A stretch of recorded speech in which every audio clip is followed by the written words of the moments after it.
Un saludo cordial para todos. Para esta ocasión tenemos a bien presentar los temas de tasa interna de retorno, costo de capital promedio ponderado y valor económico agregado para el curso de finanzas corporativas. Somos el grupo 3 de la sección P, el cual está integrado por Ashley Apen, Osbin Fuentes, Vania Bartolón, Keiner Fuentes y Pablo Ramos.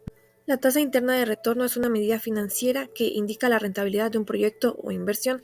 Proporciona la tasa de rendimiento a la cual el valor presente neto de los flujos de efectivo de un proyecto es igual a cero. En términos más sencillos, es la tasa de interés que hace que los beneficios y costos de un proyecto se equilibren. El cálculo de la tasa interna de retorno implica encontrar la tasa de descuento que hace que el valor presente neto de los flujos de efectivo futuros sean igual a cero. Esto se puede hacer mediante métodos como el método de prueba y error utilizando algún software especializado. Es por eso que para poder calcularlo necesitamos saber los flujos de caja que vamos a tener en la inversión. Una vez que tengamos toda la inversión de cobros, despejamos la TIR para saber cuál es el tipo de interés mínimo que necesitamos para que la inversión no aporte ninguna rentabilidad. Aquí podemos visualizar la fórmula del TIR en la que F son los flujos de dinero en cada periodo de tiempo y es la inversión realizada en el momento inicial y N es el número de periodos de tiempo en el que se va a tener dicha inversión. Para la interpretación de la tasa interna de retorno, no debemos tomarla como el único factor en la toma de decisiones de inversión. Es importante considerar otros aspectos como el riesgo asociado a la inversión, el plazo de recuperación de la inversión y las proyecciones de flujos de efectivo a largo plazo, ya que una TIR alta generalmente indica una inversión rentable, mientras que una TIR baja puede indicar una inversión menos rentable. Además, la comparación de la TIR con la tasa de descuento utilizada puede proporcionar información adicional sobre la rentabilidad relativa de la inversión. Podemos tomar en cuenta la importancia de la TIR, que como primero nos permite una evaluación de la rentabilidad, ya que nos ayuda a determinar la rentabilidad de la inversión. Los proyectos con TIR superior a la tasa de descuento son considerados financieramente viables. También una comparación de proyectos, ya que nos permite comparar diferentes proyectos y seleccionar aquellos que ofrezcan el mayor rendimiento en función del riesgo y los objetivos específicos. Esto ayuda a los inversionistas y gerentes a tomar decisiones informadas sobre proyectos de inversión. Permite también evaluar la rentabilidad de un proyecto en función a sus riesgos y horizonte temporal, y es una herramienta crucial en la planificación financiera y la gestión de riesgos. Dentro de las ventajas que tiene el TIR, podemos encontrar la facilidad de interpretación, puesto que es una medida intuitiva y fácil de entender y representa a la tasa de rendimiento de un proyecto y se puede comparar directamente con la tasa de rendimiento requerida u otras tasas de interés. Como número 2, considera el valor temporal del dinero, ya que el TIR tiene en cuenta el momento en que se reciben los flujos de efectivo, lo que refleja adecuadamente el valor temporal del dinero. Número 3, considera todos los flujos de efectivo, por lo que incluye tanto los flujos de entrada y los de salida, lo que proporciona una imagen completa de la rentabilidad de los proyectos. Y como número 4, permite la comparación entre proyectos, ya que al calcular el rendimiento relativo de una inversión, el TIR facilita la comparación entre diferentes proyectos de inversión. Dentro de las desventajas tenemos como número 1 que pueden haber múltiples soluciones, ya que en algunos casos puede haber más de una tasa que haga que el valor actual neto de un proyecto sea cero. Esto puede llevar a confusiones sobre cuál es la tasa de retorno real del proyecto. Número 2, no es útil para comparaciones de proyectos de diferente tamaño. Si los proyectos tienen flujos de efectivo significativamente diferentes, el TIR no puede ser una medida adecuada para la comparación, ya que no tiene en cuenta el tamaño relativo de las inversiones. Como número 3, puede traer problemas con flujos de efectivo no convencionales, ya que es decir, aquellos que implican cambios en el signo de los flujos de efectivo, por lo que el TIR no puede ser útil o puede ser difícil de interpretar correctamente. Y por último, tenemos la dependencia de la tasa de reinversión, ya que el TIR asume que los flujos de efectivo positivos se reinvierten a la misma tasa que la TIR misma, lo que puede ser no realista en el momento de hacerlo en la práctica. Ahora bien, veamos un pequeño caso práctico sobre cómo se aplica el TIR. En este caso, imaginemos que estamos considerando invertir en un proyecto de expansión de una empresa. Este proyecto requiere una inversión inicial de $100,000 y se espera que genere flujos de efectivo de la siguiente manera durante los 5 años. En el año 1 se espera que tenga flujos de efectivo de $30,000, el año 2 de $35,000, el año 3 de $40,000, el año 4 de $45,000 y en el año 5 de $50,000. Con estos datos vamos a calcular la tasa interna de retorno y determinar la viabilidad financiera del proyecto. El cálculo del TIR se puede determinar en 3 simples pasos. El primero es organizar los flujos de efectivo. Aquí entonces tenemos primero la inversión inicial, en la que ya para hacerla en la fórmula la tenemos en negativo los menos $100,000 y los flujos de efectivo en el orden en que se estarán recibiendo. Para el siguiente paso tenemos el cálculo del valor presente neto, en el que utilizaremos una tasa de descuento del 10% para calcular el BPN de los flujos de efectivo. Aplicando la fórmula del BPN nos da como resultado 47.331.57. Procediendo con esto pasamos a hacer el cálculo de la tasa interna de retorno, en la que utilizaremos métodos de aproximación para encontrar la TIR y podemos probar diferentes tasas de descuento hasta que el BPN sea aproximadamente igual a cero. Ya vimos en el paso anterior que con una tasa de descuento del 10% el BPN es de 47.000. Si aplicamos una tasa del 15% ya nos da un resultado negativo de 1.564. Y aplicando una tasa del 12% ya tiene una diferencia de 16.000 y una tasa del 11% de 5.000. Por lo que podemos suponer que después de este refinanciamiento encontramos que la TIR aproximadamente está en el 10.5%. A través de este método de prueba y error podemos determinar que la TIR está entre el 10 y el 11%, por lo que continuamos refinando la aproximación hasta que el BPN sea lo más cercano posible a cero. Entonces, con una tasa interna de retorno del 10.5%, podemos concluir que el proyecto de expansión es financieramente viable, ya que la TIR supera nuestra tasa de descuento del 10%. Esto sugiere que el proyecto genera un rendimiento adecuado para nuestra inversión. Y bueno, para concluir con el tema, en resumen tenemos que la tasa interna de retorno es una herramienta vital en el mundo financiero, puesto que proporciona información crucial para la toma de decisiones y la gestión efectiva de proyectos de inversión. Al comprender la TIR, estamos mejor equipados para maximizar la rentabilidad y tomar decisiones financieras informadas.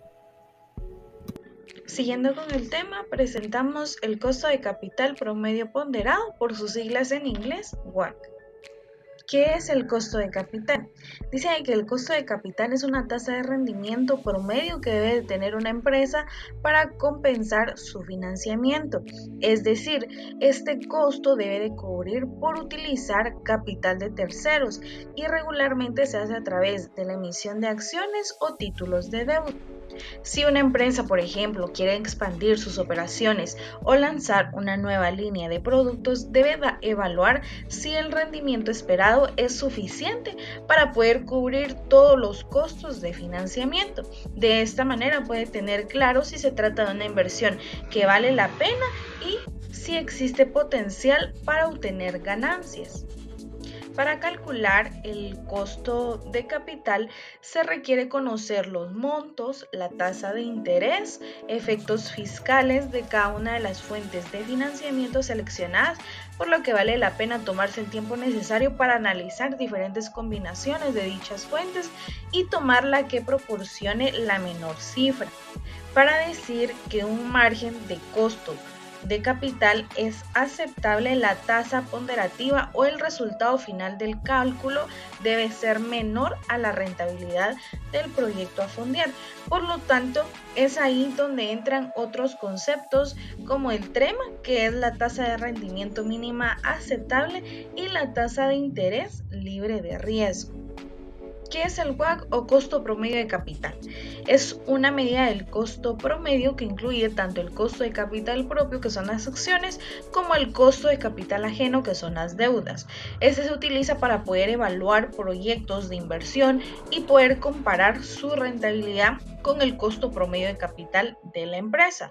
Un proyecto con una tasa de rendimiento mayor que el WACC se considera rentable, mientras que un proyecto con una tasa de rendimiento menor se considera no rentable. ¿Cuál es la importancia del costo de capital promedio ponderado para una empresa? La importancia de este costo para las empresas es fundamental para organizar su estructura económica y financiera. Visto desde otro ángulo, estamos hablando de qué tantas oportunidades tiene el inversionista y cuáles son sus riesgos. A la par, hace hincapié en la rentabilidad de una firma a largo plazo y qué tan viable económicamente es un proyecto u oportunidad. Cuando se tenga en mano el análisis de este costo junto con el resultado ponderado, entonces los directivos podrán tomar las decisiones económicas y financieras correspondientes para el desenvolvimiento corporativo. ¿Por qué es tan importante para la toma de decisiones financieras? El costo de capital de una empresa es un dato muy importante y la mayoría de los analistas e inversionistas lo utilizan como referencia para tomar algunas decisiones financieras, utilizándolo como referencia se pueden evaluar proyectos de inversión, analizar cuáles fuentes de financiamiento son mejores, conocer el rendimiento financiero de una empresa, estimar los márgenes de beneficio y hacer un análisis de la estructura financiera de la compañía. Esta es una herramienta fundamental tanto para las empresas como para los inversionistas. ¿Cuándo se recomienda utilizar el método del costo de capital promedio? No tiene ninguna condición mínima, ninguna recomendación que sea exigida, pero se necesita su aplicación para conocer cuál será el rendimiento mínimo esperado por la empresa para asumir costos de financiamiento en nuevos proyectos. Al mismo tiempo, este costo provee una visión objetiva de la economía y gestión económica y también el costo de capital de una empresa es el rendimiento total requerido para la misma. Por medio de esta lógica, los directores de la compañía usarán el cálculo internamente para tomar decisiones. ¿Quién usa el costo promedio ponderado de capital? Los analistas de valores, cuando evalúan el valor de las inversiones y cuando determinan cuáles seguir, y los inversionistas como un indicador de si vale la pena realizar una inversión. Factores que afectan al costo de capital. Los factores que más afectan a esta medida de análisis son la tasa libre de riesgo, la estructura de capital, el tamaño y la reputación de la empresa y las condiciones particulares del mercado. Fórmula del costo de capital promedio ponderado. WD, deuda con terceros, KD, costo de deuda, T, tasa de impuestos, WP, capital propio y KP, costo de capital. Presentamos el caso acerca del WACC, que en sus siglas pues quiere decir costo promedio ponderado del capital. El enunciado dice de la siguiente manera: una empresa tiene un pasivo a largo plazo por $500,000, que es un préstamo por el que paga una tasa de interés del 18% anual. Cuenta con un capital propio que asciende a $600,000. La inflación actual a enero del año actual es del 5%. Un ahorro a plazo fijo, un banco paga el 8% de interés. Este ahorro a plazo fijo pues es lo que nos devolvería el banco en relación a que si tuviéramos ese dinero guardado, y ya nos da una renta de capital, ¿verdad? Asimismo, pues está suscrito en el régimen de ISR trimestral, que todos lo conocemos, ¿verdad? Que es el 25%. Y pues su utilidad neta corresponde a 55,000 quetzales. Teniendo ya estos datos en cuenta, pues nos vamos a elaborar directamente la resolución del caso práctico. Pues bien, ya para la resolución del caso práctico, en el enunciado anterior pues tomábamos en cuenta los préstamos a largo plazo, la tasa de interés, capital propio, la inflación, el interés que nos pagaría el banco al momento de que el dinero esté en una cuenta bancaria, el ISR, que sería la tasa del impuesto, ¿verdad? Y la utilidad neta. Para ello pues nosotros entendemos ya de una buena manera, ¿verdad?, que el costo de capital promedio ponderado es el costo de los recursos al operar, ¿verdad?, que se debería de tomar en cuenta. Esto ya lo toma en cuenta directamente con las dos fuentes de financiamiento, que sería una por el capital propio y otra por deuda, ¿verdad? Entonces eso tenemos que tenerlo en cuenta. Ya para elaborar el caso práctico, pues nosotros tenemos que tener en cuenta la primera, ¿verdad?, financiamiento de terceros, que se lleva a cabo de la siguiente manera. Esta se llevaría a cabo de la forma en dividir el préstamo a largo plazo dentro de la suma de el préstamo a largo plazo, que serían el 500,000, y el capital propio, ¿verdad?, que serían los 600,000. En este caso, pues nos da el 45% de financiamiento de terceros, que nosotros lo deberíamos entender como deuda, ¿verdad? Asimismo, pues el 18% pues representa lo que se paga de este préstamo. El 75%, como lo vemos ahí, es la constante, que sería 1, restándole la tasa del impuesto, ¿verdad? Que en este caso sería el ISR, el 25%. Ya teniendo como datos, ¿verdad? El 45% que corresponde a deuda, el 18% que es tasa de financiamiento y el 75% pues nos corresponde hacer la multiplicación, ¿verdad? 45% por el 18% y posteriormente por el 75%. Esto lo que nos da un resultado de 6.14, que corresponde a lo que se paga a terceras personas, ¿verdad? Como forma de financiamiento por medio de deuda. Para llevar a cabo el siguiente enunciado, ¿verdad? Que representa WP, que tienen el peso de los accionistas en la empresa. Entonces nosotros tenemos que tener en cuenta el capital propio, ¿verdad? Que sería la misma fórmula que anterior, solo que tomando en cuenta el capital propio dividido entre la suma del préstamos a largo plazo y el capital propio. En este caso sería, ¿verdad? 500,000 dividido la suma, que sería 500,000 más los 600,000, que nos da un resultado del 55%. ¿Qué nos quiere dar a entender esto, verdad? Que es así que el valor o el peso que tienen los accionistas del total de la deuda dentro de la empresa, ¿verdad? Que es lo que se mueve directamente el capital de cada accionista. El 13% pues nos da ahí sí que la suma de la inflación, ¿verdad? Que está actualmente dentro del territorio, y lo que estaba reflejado en el enunciado, ¿verdad? Que era el 5% de inflación. Asimismo es más el 8%, que corresponde al interés que nosotros dejamos de percibir si tuviéramos ese dinero en una cuenta bancaria. Esto como referencia, ¿verdad? Entonces daría el 5% y el 8%, nos da un resultado del 13%. Esto pues lo entendemos de la siguiente manera, que es lo que nosotros dejamos de percibir, ¿verdad? Y es lo que nosotros esperamos de la deuda. Y ya por último, ya para calcular el costo del capital promedio ponderado, pues tenemos el 6.14 que representa, ¿verdad? En deuda, y el costo de capital, que representa el 7.09%, que es el peso de los accionistas en la empresa, ¿verdad? Como resultado nos da un 13.23% como del costo promedio ponderado. Esto lo podemos analizar de la siguiente manera, que dentro de esta empresa, ¿verdad?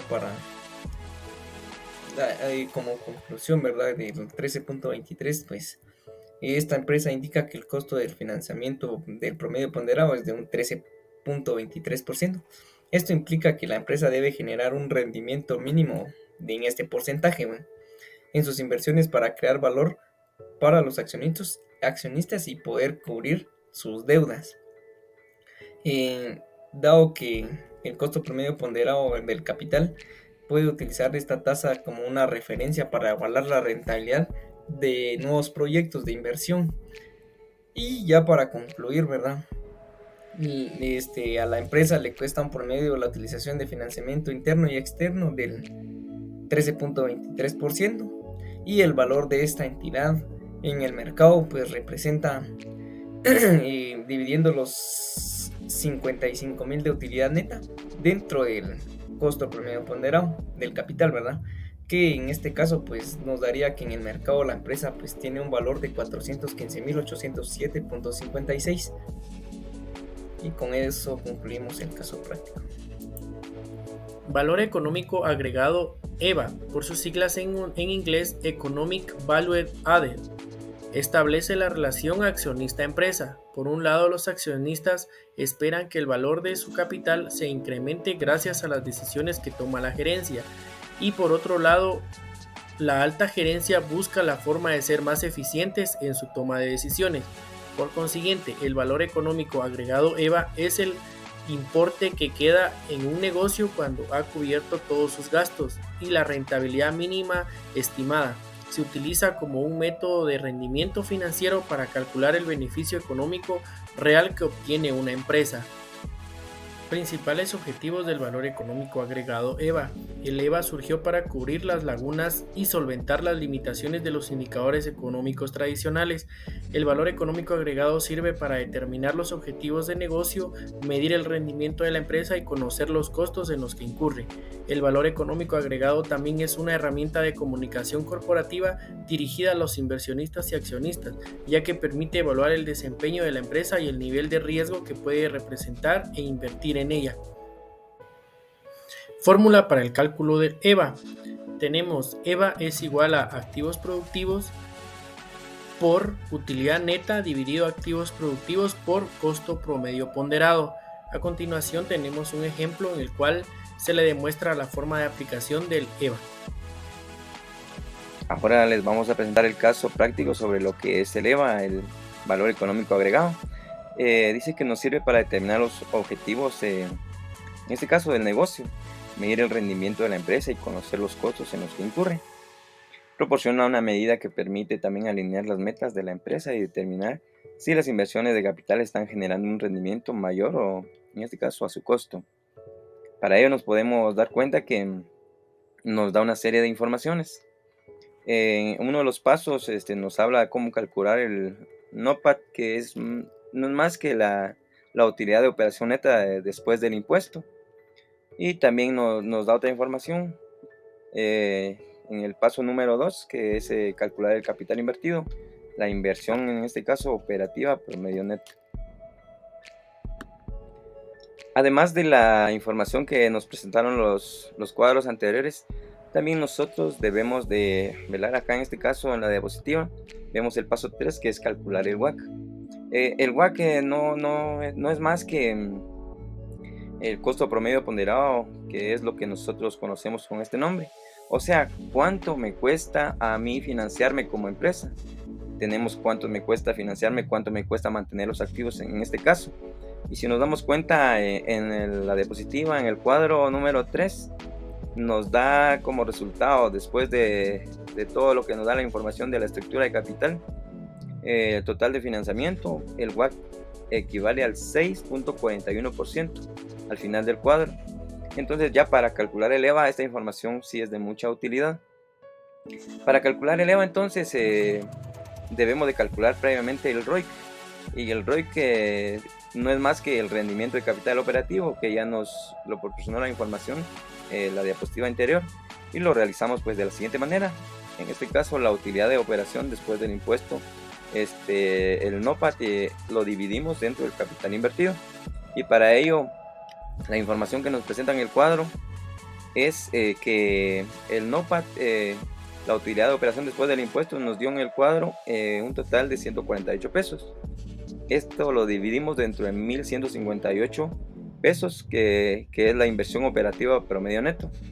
Y como resultado, pues nos da un 12.8%. Este 12.8% es conocido como el ROIC. Pues ahora nos preguntaríamos nosotros qué es el EVA. Pues el EVA, nosotros decimos que la empresa genera valor agregando cuánto el ROIC es superior al costo de mantener los activos, o sea, el ROIC es superior al WACC. Y nos damos cuenta que sí hay una gran diferencia. Para el ROIC nos dio como resultado el 12.8% y el WACC está en 6.41%. Entonces podemos decir que el EVA va a ser igual al capital invertido por la diferencia que hay entre el ROIC y el WACC. Decidimos cuánto valor económico generamos la empresa de un periodo a otro, y para ello pues vamos a calcular en este caso el EVA. Entonces podemos decir que el capital invertido, en este caso los activos productivos, que nos da un total, si vamos en el cuadro, es de 1158. Esto lo vamos a multiplicar dentro del 12.80 que es el ROIC y le vamos a restar lo que es el WACC. Para que nos demos cuenta, nos da un total de 73.80 que se eleva. ¿Qué significa esto? Que por cada peso que se invierte en la empresa está dando una rentabilidad del 6.41%, una vez considerado el costo de oportunidad y una vez considerado cualquier cosa. Mis activos me están generando un 12.8% de rendimiento de ROIC, y mantenerlos a ellos pues nos cuesta el 6.41. ¿Qué significa? Que es más barato mantenerlos, que es lo que ellos me generan. Entonces yo estoy generando valor económico agregado para la empresa. Esto sería todo. Esperamos que os haya sido de su agrado.